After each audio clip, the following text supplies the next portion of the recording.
Hey guys, how's it going? Hope you've been well. Today we're talking about knives, fixed blade knives. I just grabbed a bunch of knives. Not all of my knives. I have way too many knives, but I grabbed some fixed blade knives. Now these, for the most part, are not like self-defense knives. They're not cooking knives. They're not, they're not some throwing knives. They're for the most part kind of utilitarian, survival, bushcraft, they kind of fall into that category, I think, for the most part anyway. And I just felt like talking about knives. I did an EDC video a while back, and I was like, hey, I got this new fixed blade knife that I'll talk about, and I should do a video on fixed blade knives. And then had a baby, and life kind of got out of control, as it has been. So yeah, if it seems like I'm worn out and tired and overworked, it's cause I am. And if you watch all my videos, you probably heard me talk about it. If you're new here, or if you haven't tuned in a while, I'm just in a stage of my life where I have too much on my plate. I think I'm in this stage for 2 to 3 more months, and I'll be back in action. We'll be going camping more. I'll be doing more stuff that people have kind of come to like on my channel, Weekenderland or stuff like that. But right now, I'm just trying to squeeze in a video or two here in my YouTube room, which is really just the entry room to my house. You'd laugh if it's a mess, as is my whole life. Anyway. Fixed blade knives. So I don't usually carry a fixed blade knife. I usually literally just carry a Skeletal. That's like my main knife multi-tool. That is my main EDC. If you watch my EDC videos, if you've watched them for years and years, you know I really like this Spyderco Shaman, and that is it. Like, this is what I usually carry, one or both of these, and I very rarely carry a fixed blade. I used to carry like defensive fixed blades in the past. I do carry a gun every day, but I don't carry a fixed blade knife, and I don't carry self-defense knives anymore. So for me, fixed blade knives, typically, even though I have dozens and dozens of self-defense fixed blade knives because I kind of got into it, and I still think they're kind of cool or whatever, fixed blade knife for the most part for me is something that I use when I'm just going out and playing. And a lot of people will call that bushcraft, or a lot of people will call that survival or whatever, but none of those people are trying to actually survive. Or I mean, some of them are, but it's mostly it's playing in the woods with your knife, or playing in the backyard with your knife, or playing around the campfire with it. It's just playing with knives, and there's nothing wrong with that. I just embrace it. So most of these are just knives that I like to play with, that you could bushcraft with, you could use as survival, you could do whatever. I keep a fixed blade knife in pretty much every vehicle. I have a lot of vehicles, and I keep a fixed blade, at least one fixed blade knife in every vehicle. I usually keep a fixed blade knife in every get home bag. I have several get home bags across different vehicles. I'm gonna do a get home bag video soon as well, actually. So leave a comment if you have any questions about get home bags, or comments, or is just a really sweet item that you think I should put in a get home, or whatever, any get home bag related comments or questions, let me know. So fixed blade knives. So I'm using them for, when I'm out camping, doing some meal prep or whatever, when I'm not eating like a top ramen. I whittle, I make kindling for fires. I love having campfires when there's no fire ban. And I love, just batoning things, just playing with knives, like I said earlier. I enjoy some light bushcrafting, though I haven't done it in a while, and I used to go backpacking, and I play with fixed blade knives a lot then.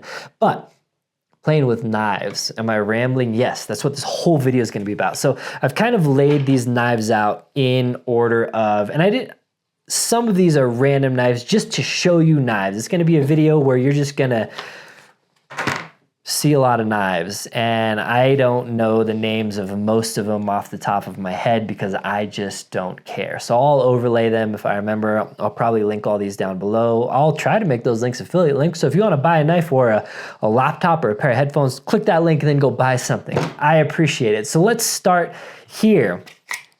Let's start with a very popular knife. I think I bought all these knives. There's probably like 2 or 3 knives in here that I was given, or got in a giveaway, or got in a care package or something.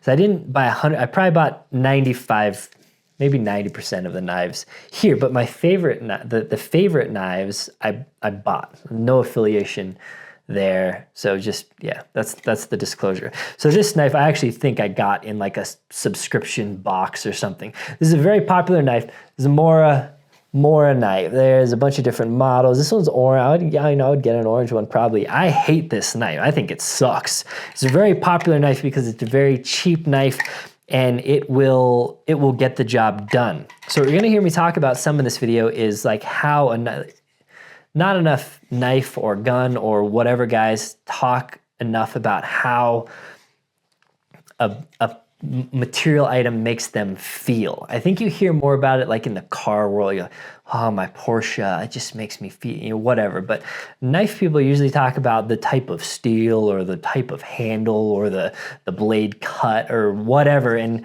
all that stuff is important, yes, but how a knife makes you feel, that's really important to me. Like, do I carry this knife around with me and set it on my desk when I'm working? Do I put it on my nightstand and before I go to bed, reach over and just kind of fondle it? How a knife makes you feel, I think, is a pretty important factor in a knife, which I'll probably talk more about throughout this video, but this knife makes me feel nothing.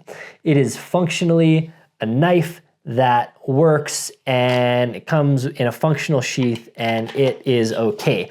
High carbon steel knife, story about a Mora. I got a Mora once and I was just kind of using it. They're made in Sweden. A lot of these knives are made in the US. I maybe will mention that if I remember when I'm talking about a knife, but I had a Mora knife. I just kept it in my camping bin just, you know, as a backup knife. And then I used it to do some food prep or whatever and then cleaned it off and just left it, you know, either somewhere like on the tailgate or something probably overnight, and it either kind of drizzled or just kind of got dewy in the morning. I woke up and the knife was like brand new knife, fully rusted. So a lot of high carbon steel knives, which some of these knives are high carbon steel knives, you got to be careful because they will rust. So you got to put some oil on them, and any kind of oil. If you're using it for food prep, maybe a food oil like olive oil or whatever, some kind of a knife oil or something, and that will protect it. Or you can add a patina to it like I did. I'll talk about it later on this Condor bush floor. So Mora knife, very popular knife. They do nothing at all for me. They do nothing for me. This is gonna be a long video if I talk about this much. So I did, again, I have probably 3 times as many fixed blades like in this category than are on the table. So I kind of picked some that have relevancy and some that maybe I made a mistake on that it will help you with a mistake. So later on, I'll talk about another SE in their line, their Camplor line. This is a teeny tiny knife that is, honestly, it's kind of stupid. I didn't realize how small it was. I have a bad problem with not returning knives that I don't like. I get them and I'm like, well, you know, whatever. I'll throw that in a bag or something, even though I don't like it. And I actually have other fixed blades in, I think I mentioned earlier, in cars that I just didn't grab. I was too lazy to go grab them out. But this is one that it does nothing for me. It's the SE, it's a Rowan CR 2.5. And I should have known by the dimensions how tiny this knife is, but it is basically a toothpick, which maybe is some of its charm, but has like a pretty large, like decently comfortable handle and a tiny little blade. I don't have a use for that knife. Another tiny knife, I have several of these actually. They're kind of fun little knives, CRKT or Cricket. I like to call it Cricket, but I know that the knife boys get mad. CRKT.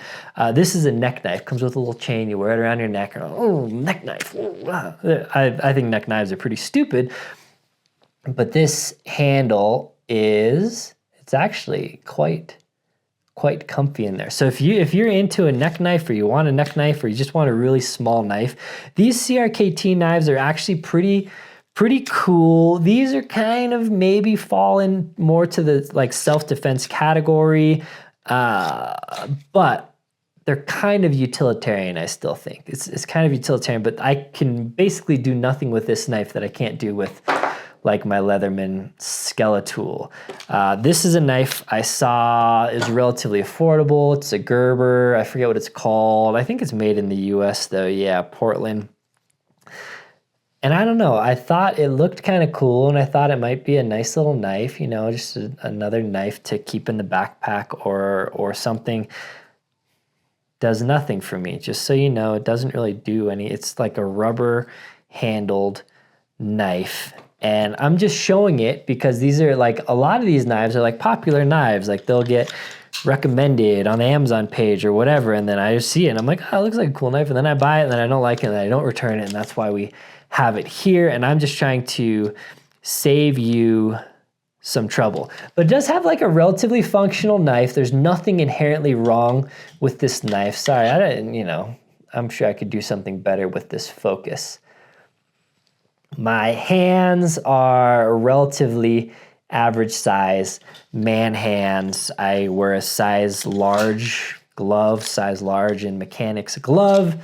That'll give you a frame of reference when you see these in my hand. Another knife that I just thought looked cool and I thought I would really like is this Essie. I like Essie knives in like, they're just kind of functional, no nonsense, made in USA, great warranty knives. Nothing bad to say, sorry, excuse me, about Essie knives. This is the PR4. I think this is another one from their I think it's called their Camp Lore series, but it's not very comfortable. I don't actually like the blade shape as much as I thought I would. It's some, you know, it's a weird type of sheep's foot or something. I don't even know what weird, some hybrid drop point. I don't know. Some of these sheaths, I'm not talking too much about sheaths and everything on these knives that I don't like. I'm just showing you knives, and maybe one of these knives will just jump at you and you're like, I love the look of that and it makes me feel a certain feeling. So this one, it's okay. There's another knife. I think this one might have been sent to me. This is a Tor knives, and I think this one probably honestly falls more into the self-defense category. But when you're looking for a knife, if it's self-defense, it is what it is, whatever. You can get the look or the style or whatever that you want.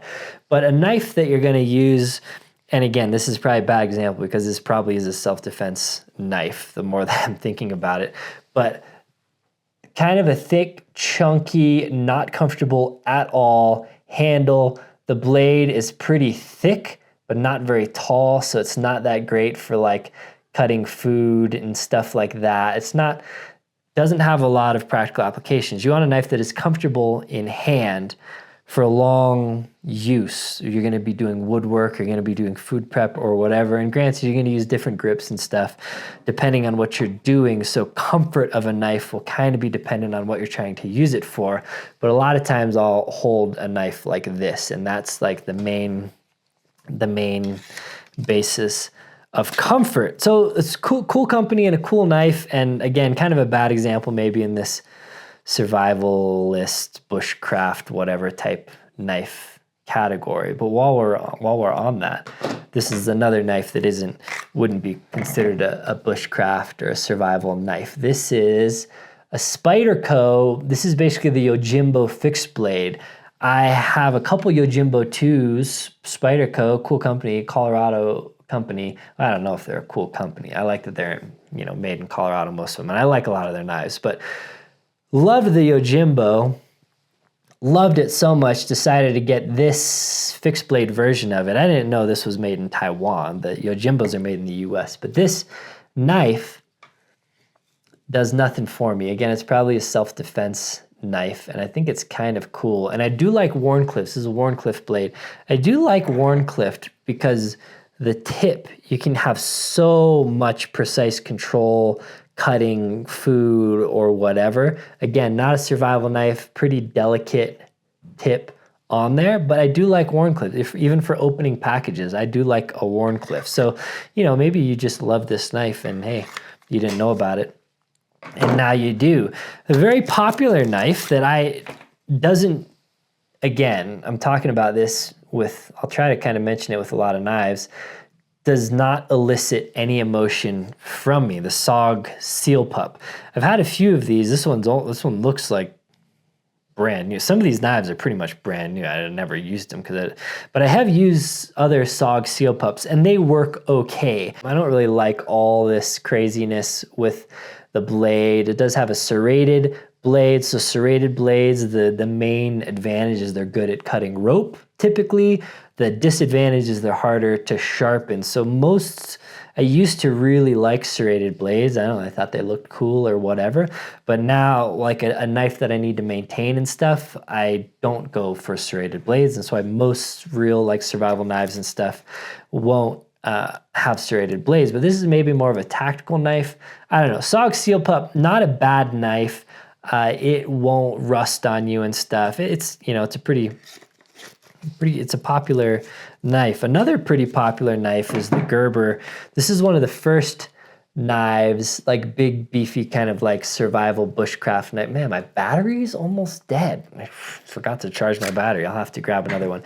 It's the LM2 or the LMF2. It's a pretty big, chunky knife. Now, this would be a good knife for like just the end of the world. You just need to like chop into a car hood or something.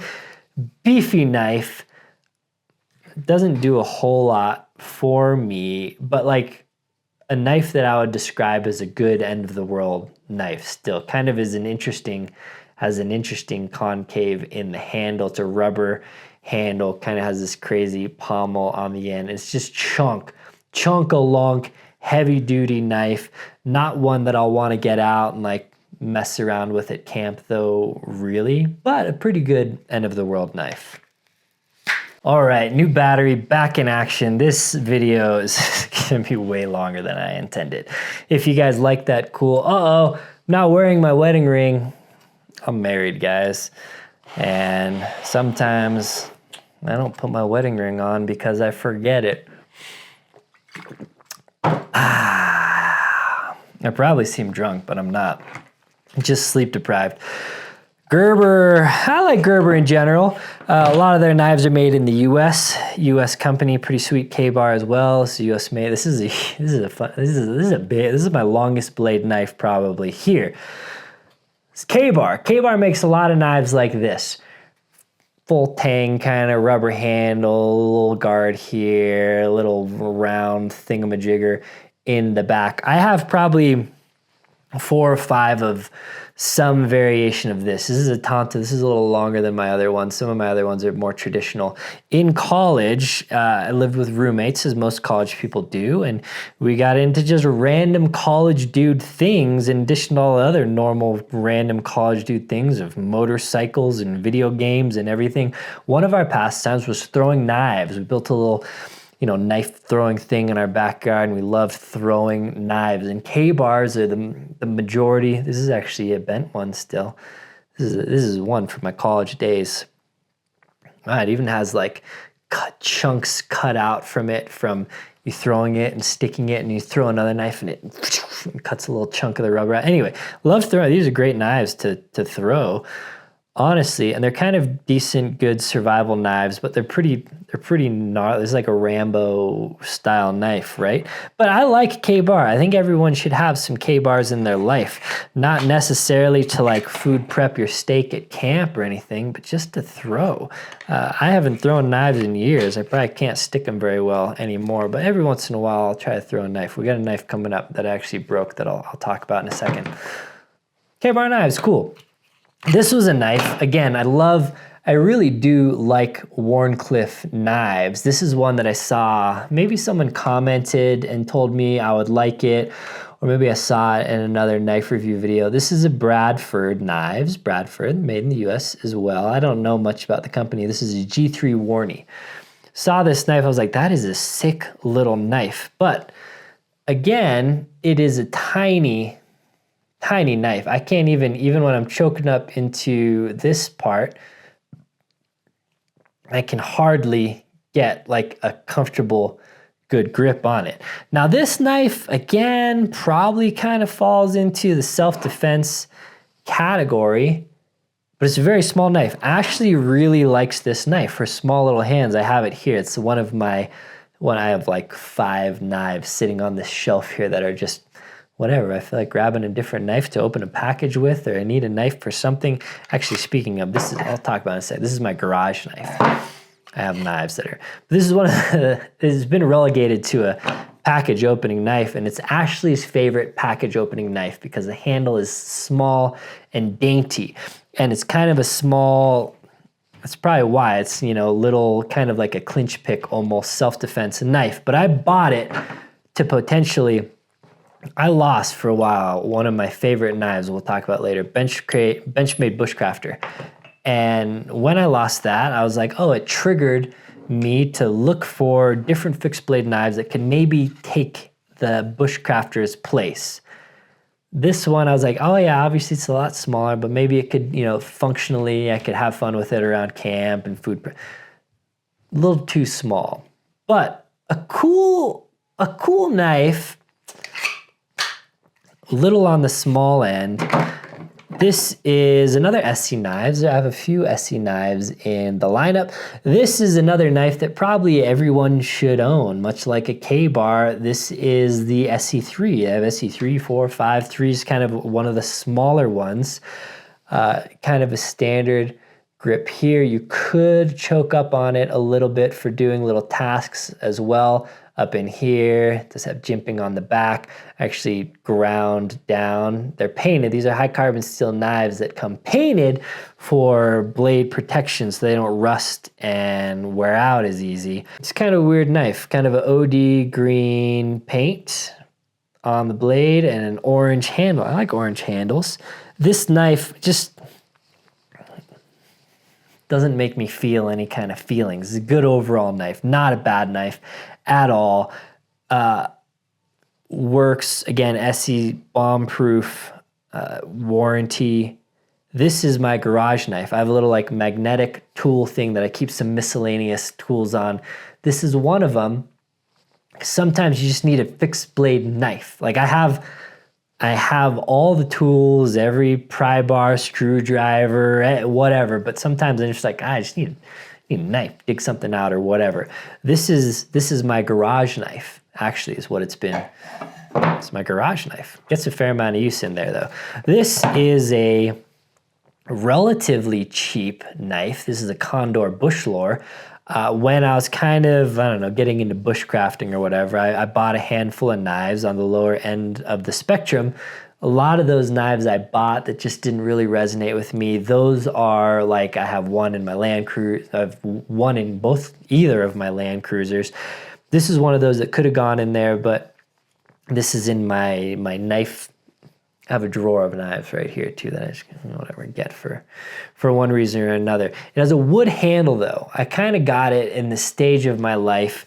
I'm kind of in that stage now where I'm like, oh, I like stuff. Like I want to like get like things to patina and to wear out, and I want to care for them. I don't want to rub oil on them. And you know, I was getting like Gransfors Brooks axes at the time. I was like, oh yeah. Still kind of like that, but not really anymore. I was, as usual, at camps, throwing this just for fun, missed, boom, busted, actually cracked the handle in half. And that was kind of like, all right, I don't think I'm gonna get a wood handle knife anymore. The juice isn't worth the squeeze for me. But this is a really affordable, kind of decent, it's a high carbon steel. I've actually patinaed, I think I used, I don't know, vinegar or mustard or Coke or whatever. You can patina high carbon steel knives. So it doesn't look like this when you get it new. Sorry, I'm just trying to get some focus on here.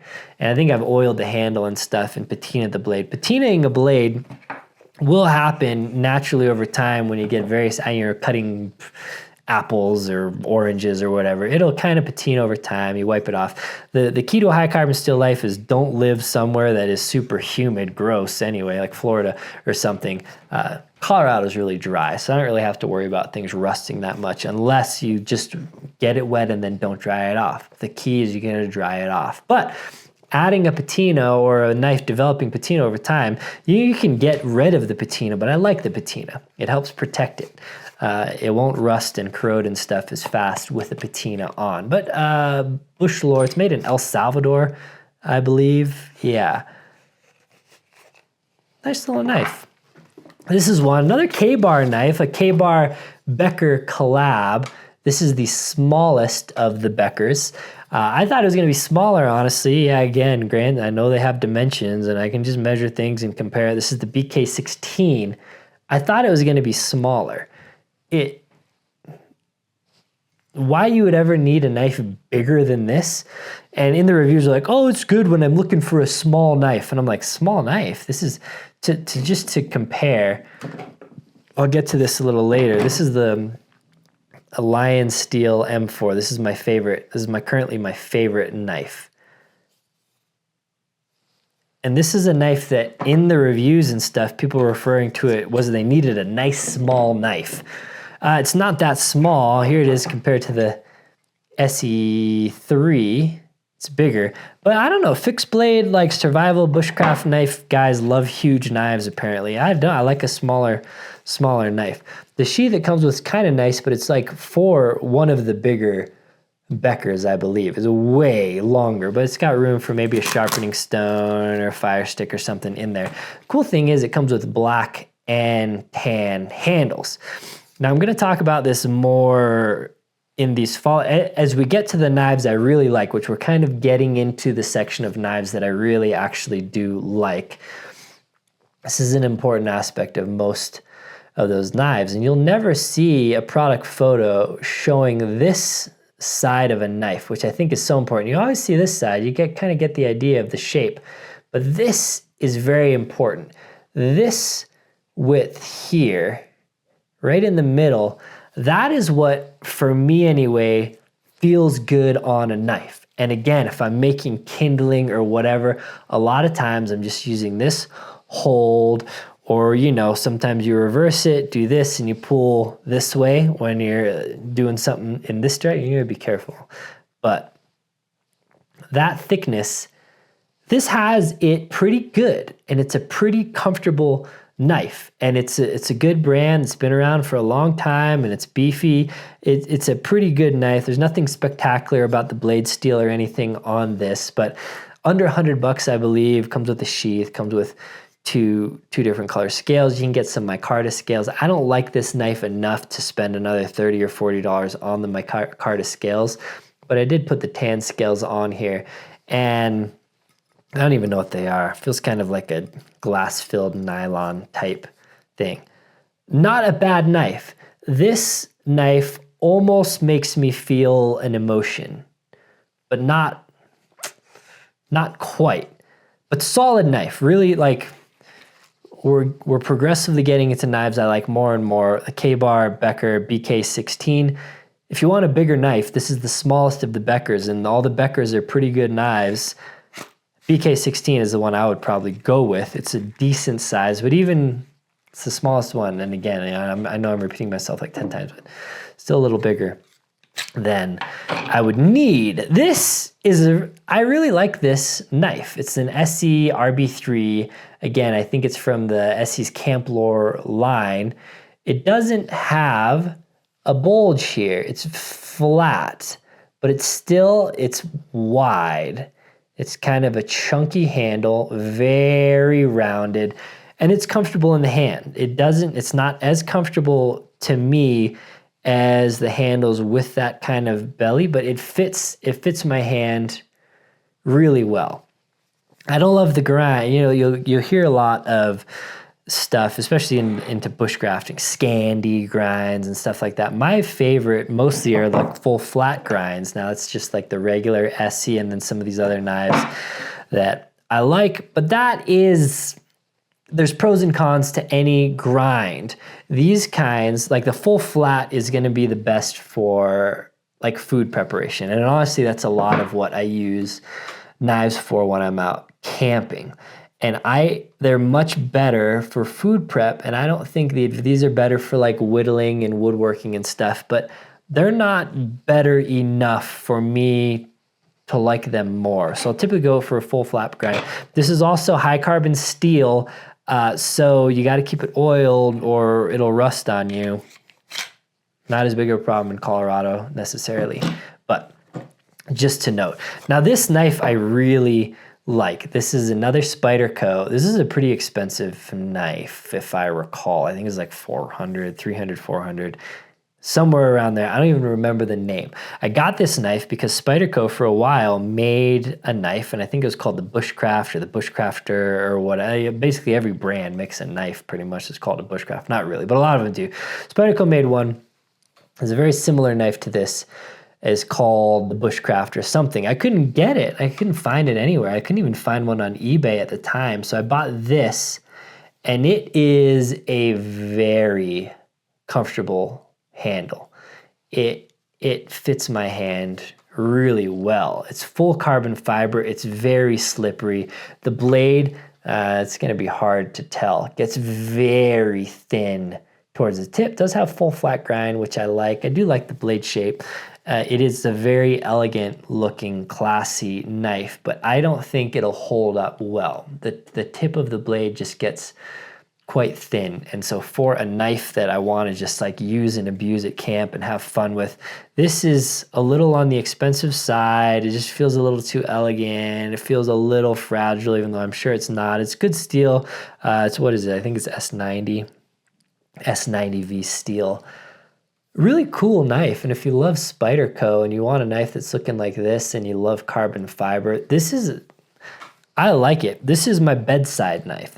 I keep this in my, if you haven't figured out by now, I have knives everywhere. This is another one of the knives I have everywhere, a bedside knife. Is it a defensive knife? Probably not, because I'd grab a gun for that, which I have several bedside guns as well, but I like this knife still, even though I don't really have a use. It's actually in a Camp Lore sheath. I mix and match sheaths, and I make a lot of my own sheaths and stuff. This was actually, this was a sheath I made, if you're wondering what sheath that is. This is probably this sheath, and I don't know what I'm using. I don't know where the Spyderco sheath is, but this one feels really good. Also a Spyderco knife that I didn't know until after I bought it. I just didn't research it enough. Made in Taiwan. It's a shame. I would have preferred it to be made in America, like a lot of the other Spyderco knives. But it's a good knife. This knife now, this is the Benchmade Bushcraft. I lost the fire stick. Mine came with a little fire steel in here. It's gone. It's lost forever. I don't know where it is. This is a Benchmade Bushcrafter. Now this is a chunky knife. This is a beast. It is thick, and it does well for a variety of tasks for me. It doesn't have a full flat grind, but it is, higher up. Yeah, I don't know what this grind. I don't know what this grind is called, but it has a variety of little like cutouts that I like. Like this is nice to put your thumb on, depending on what you're doing, food prep or whatever. Has a nice like little pinch grip style right there. Does have big fat chunk here, and it's kind of more towards the front, so it kind of causes you to choke up on the knife a little bit. What I don't like is that the handle, I actually grinded this on a sander to be a little more rounded, but this isn't rounded enough. This edge I found when I was like really, cranking down on stuff, kind of dug into my thumb. It's a comfortable knife, not the most comfortable knife, but it does give me a feeling. This comes in two colors, I believe. One is tan and one is like this bluish, greenish turquoise. You'd think I would like the tan more. In general, I do. But I think I like this color more. This was a knife, it's my go-to. This is my Tacoma knife, my main used camping overland vehicle and my main used camping overlanding, if you want to call it that, knife. Thought I lost it. Thought, I just left it somewhere, or I keep it kind of in my door. I thought maybe I opened my door and it fell out. And that is what led to the hunt of several of these newer knives that I actually like better than the Bushcrafter. So kind of a blessing in disguise maybe. But solid knife. I recommend, if you've watched my videos, Weekend Landers, if you've seen, You've seen me hoo and ha about this knife. I really do like this knife. It's good. It's a good knife, Bushcrafter. I started researching other knives, and one of the knives here, my three, well, actually I have two of the same knife. I'm just going to show you in different colors. So my favorite knife, and maybe my second favorite knife right now, are Lion Steel knives. No affiliation, bought these full price. I don't know much about Lion Steel as a company. They're made in Italy. I've talked about it a few times. I prefer US, I'm an American. I like US made stuff. Italy, yeah, whatever. But this is a relatively underrated knife. Like the last two knives, pretty expensive. Bushcrafter, I think it's around 200-ish. Again, this Spyderco, I think it's 300 plus. This knife, which has a superior steel, I think superior ergos, probably comes with a better sheath, though this is a sheath I just made myself for fun. This is the sheath it comes with. And it's a super steel. It's an M390, so I'm gonna nerd out on steels too much. I research steels. Yeah, I know a little bit about them, but then I forget because I just don't care. But toughness, blade retention, how brittle is it gonna be? Is it gonna be easy to chip? Is it gonna be easy to sharpen? How resistant to corrosion is it? How well can it hold it? Anyway, there's a bunch of factors that go into steels, and you kind of got to pick one. And if it's good in this category, it's not that good in other categories, or it's very expensive or whatever. So there's a bunch of different. So I got a hair that's like itching me right now. M390 is one of the best steels, like one of the best realistic, relatively affordable steels you can get. I think it's a super steel that does good at a lot of stuff. So you get a really good steel. You get either G10 or micarta scales out of this knife. And this is one of the first fixed blade knives that, here it is in the hand. It's not a super big knife. Now, Lion Steel does make bigger knives. I don't even know if this is their most popular knife. It is a knife that people like. I know because I've read the reviews and I've watched some YouTube videos, and they're not wrong. It is a good knife. I haven't survived in the woods off of this knife. It kind of has a rounded back, which some people were like, oh yeah, you can't strike a fire steel with it. You still can. It's not the best fire steel striking. They have this little sharpened, it's kind of a sharpened guy at the bottom that is kind of made for striking better. And that actually does work pretty good, but it's a knife that elicits some emotion from me.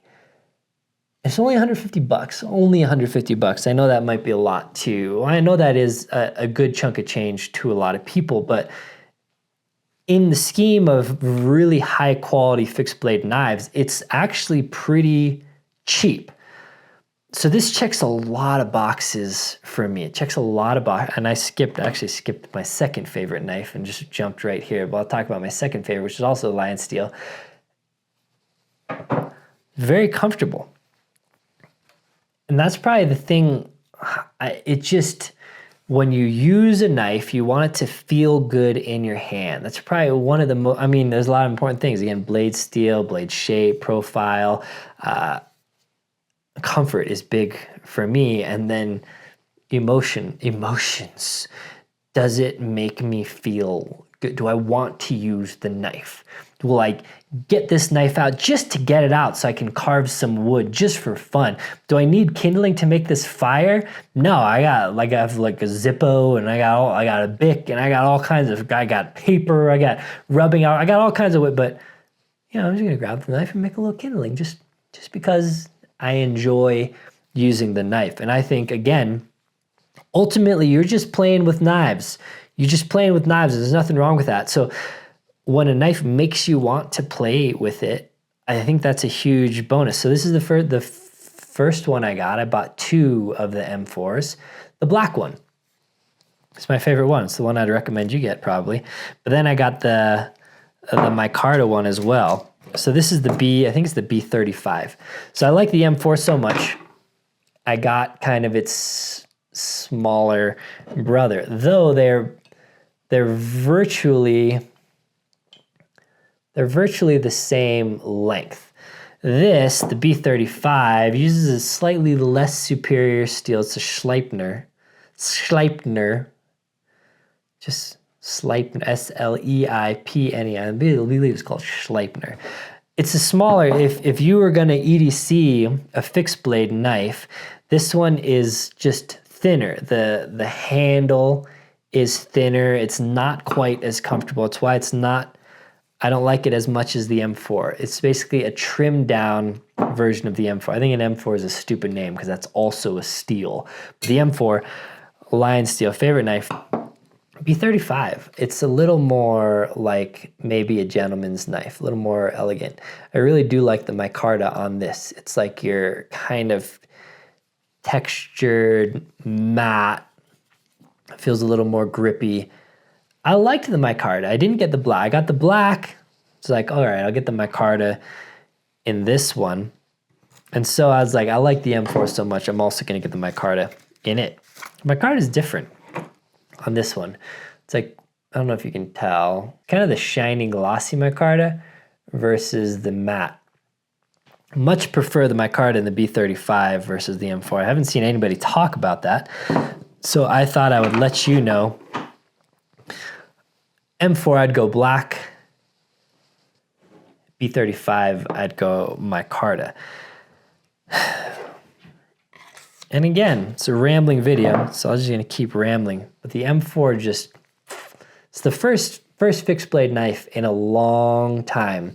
Usually I'll get a new fixed blade knife, be kind of excited about it, I'll order it, it'll come, I'll open the box, I'm like, all right, okay, yeah, that works. And then I'll never pick it up again. Or, I'll use it or throw it in a bag and then use it occasionally. But this is one of the first knives where I just like, I carried it around with me. I carried it, put it on the sink, brushed my teeth, looked down at it. I use an electric toothbrush, none of this manual stuff.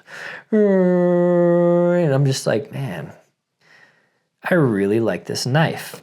So, and I didn't talk about sheaths as much. I kind of touched on it a little bit. Comes with a decent sheath, leather, Italian-made sheath. Again, I kind of make my own sheaths. I experiment with different clip placements and stuff for fun. This was one I was using too. I actually I daily carried this fixed blade for about 2 weeks just to do. I was like, I want to daily carry a fixed blade just for fun, and I carried it back here, and I don't know, just didn't really use it much.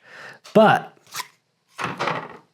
man, some of my favorite knives, my favorite fixed blade knife to date, Lion Steel M4, sweet knife, and close second, the B35. So again, I think I said it earlier, M4 is a knife I much prefer to use. I like almost everything about it more than the B35. But if you're trying to like daily carry a knife, this one is thinner, it's lighter, it's a little more comfortable to daily carry, not as comfortable to use, but it also just makes me feel something. I realize this is probably one of the more random videos I've ever made. Something that people that don't watch my channel probably click this video and they expected a serious knife review where I do batoning tests and see how it can stab through the hood of a car and whatever. And it was just a rambling video about things, knives that I liked or disliked and things that I liked about them. So I don't know, hopefully you liked it. I kind of like these rambling, talking videos where I just, talk about stuff that I like. But Lion Steel. I don't really like the name Lion Steel. I've seen Lion Steel knives before, and I just assumed it was like a China company. Lion Steel. I just assumed it was like a China company, so I never gave them another thought. But man, I like this knife. 150. The B35 is cheaper. I think it's like 120 or 130, which is just, again, I know that it's probably a good chunk of change to a lot of people out there. But for I'm a guy with a lot of knives, and I've bought most of these knives. One of the best values in knives you can get, the M4 and the B35, I think. Just quality of steel, quality of craftsmanship, quality of emotional connection that you get with your knife. Good stuff. All right, this video took me an hour to film, probably, which is not that long for most YouTubers, but for me, it's a long time. Kind of one take, 1 hour video is a pretty long video. So I hope you liked it. Pray for me, guys. My life's falling apart. Not really. My life is great. No complaints. I'm just doing a lot. So yeah, that's it. If you don't care about me at all and you just came here for the knives, hit the thumbs up video if you hit the thumbs up on this video if you watched it this far. Just hit the thumbs up. Comment. Leave a comment saying like, man, that was way too much rambling. Or like, that was fun. I really enjoy your rambling videos. That was cool. Or what I really want to hear from you is, have you tried out this knife or that knife? Or there's a lot of knives I do want to try out. I don't have unlimited funds, and I don't really want to reach out to a bunch of knife companies and say, hey, send me this knife that I'll probably never use in a video, but maybe I will. The reason I bought most of these knives is because I don't make a whole lot of knife videos, and I don't want some obligation to show a knife or whatever. So I don't want to like just reach out and ask for knives. And I've been offered hundreds of knives that I had no interest in. I just, there's some knives that I really want to try. I really want the Montana Knife Company. They make some pretty cool knives. I actually should reach out to my glove. They did a Fieldcraft collab that I thought was a pretty sweet knife. It was a little much for me to just splurge on a knife that it was like right after they released that knife, like shortly after. Actually, maybe it was a couple months after I got the M4s, and I was still just so enamored by the M4s. That I was like, I don't need another knife for a while. But there are plenty of other knives that I would like to try. So if you have some that you're just like, hey, listen, like I'm a knife guy. I watched your video. I think I got an idea of like what you're into in knives. You need to check out this knife. Leave me a comment. I'd love to hear about it. If there's some knife you saw and I forgot to link it down below or put the name of it, just leave a comment with a timestamp. I'll try my best to get back to that, reply to you with what knife that is. I didn't put specs. All the specs, I don't care about specs. If I'm researching a knife, the first thing I'm gonna find are the specs. I'm gonna know how long it is, the blade length, I'm gonna know the steel, I'm gonna know the handle material. It just takes 1 second to read. I'm not a guy that barfs a lot of specs. And I don't know them off the top of my head. And if you know the specs of all these knives off the top of your head, you're a savant, because I just don't care. Knives are such a small part of my life. But I don't know where that ramble was. I don't know where I was going with that, but yeah. Okay. Sweet. Life's good. Houses. If you haven't been into the house videos, my bad. It's just a big part of my life right now, but I've been building the deck this week. The deck's been built for a while, but it's just had OSB laid on it, and we ripped the OSB off this week and been laying the decking on. The drywall guys, I don't like doing drywall. So I got drywall guys in doing the drywall this week, and they have it all taped. I believe texture, I think they're gonna texture in 2 or 3 days, and then I'll get back in the house. It'll be nice, get back in the house, cabinets, flooring, all that stuff. I can't wait to be done. Can't wait to have my life back and my freedom back, and to do, building a house has been fun. Granted, I really enjoy building stuff. Like I think I would really enjoy a job in construction, to be totally honest with you, but I can't wait to get back to my life where I have more free time, spend more time with the family, and spend more time with Cooper. He's just so cute. Oh, love that little guy. And go camp more. Just do everything. Maybe I'll get into bushcrafting. Maybe I'll get into like backyard. I'm on 15 acres of the new place, and maybe I'll have a little backyard bushcraft setup where I go out there, make a little fire, heat up some water, make a little coffee in the morning, go for a little ruck. I don't know. That stuff sounds fun to me. I just can't wait to have some time to do all that stuff. As always, I love hearing from you guys. If you just take a second and comment on the video, just telling me something about your life, or you know, the videos that you're looking forward to me making, or questions you want me to answer, whatever. I like it. It steers a lot of, honestly steers a lot of the content I produce. At the end of the day, I'm going to make videos on whatever I want to make videos about. But if you mention something that you'd like to see, or if I see multiple people talk about a video they'd like to see, and I'm like, oh, that seems like a pretty cool video, I'll definitely make that video. So love hearing from you guys. Sweet. Sweet, sweet, sweet, sweet. A lot of cool stuff coming up on the channel. So don't lose hope on me just because I've been lazy and tired and I haven't been putting out as many videos, and a lot of the videos I have been putting out is about my house. Don't lose hope in me. Things will get back to probably the stuff you used to like more in the past. All right, guys. That's it for me. Appreciate you watching. Appreciate everything about you. Until next time, take care.